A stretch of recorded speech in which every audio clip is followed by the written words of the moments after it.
Indonesia tengah bertransformasi menjadi negara berindustri tangguh di era revolusi industri 4.0. Oleh karena itu, diperlukan harmonisasi kekuatan untuk mengelola potensi yang dimiliki.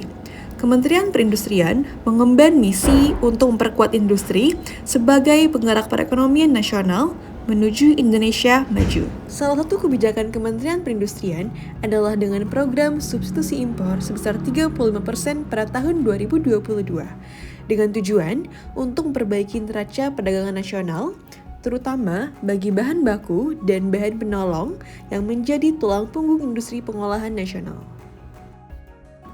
Salah satu industri yang perlu didorong dalam substitusi impor ini adalah industri kimia, farmasi, dan tekstil.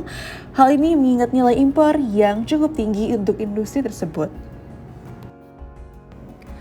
Beberapa penyebab tingginya produk impor dikarenakan permintaan konsumsi masyarakat, pemenuhan bahan baku untuk industri, hingga pembangunan infrastruktur.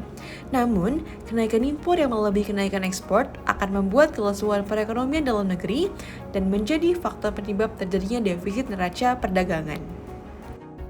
Strategi yang ditempuh Kementerian Perindustrian untuk menurunkan impor adalah merangsang pertumbuhan industri, peningkatan utilitas industri, hingga peningkatan investasi untuk produksi barang-barang substitusi impor.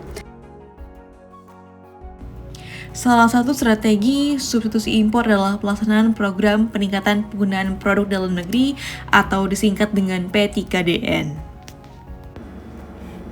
Selanjutnya, Presiden Joko Widodo telah menginstruksikan para kementerian maupun lembaga pemerintahan melalui Instruksi Presiden Nomor 2 Tahun 2022 untuk mengalokasikan paling sedikit 40% dari anggaran belanja yang berasal dari produk dalam negeri.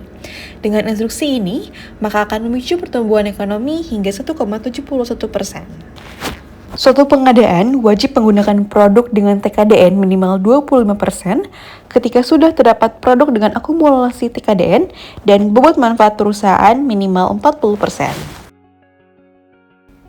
Selain itu, Menteri Perindustrian juga mendorong agar seluruh pegawai Kementerian Perindustrian menjadi agen P3DN yang melaksanakan dan menyuarakan kewajiban penggunaan produk dalam negeri di segala kesempatan, serta berkontribusi mewujudkan kecintaan yang dalam atas produk buatan Indonesia.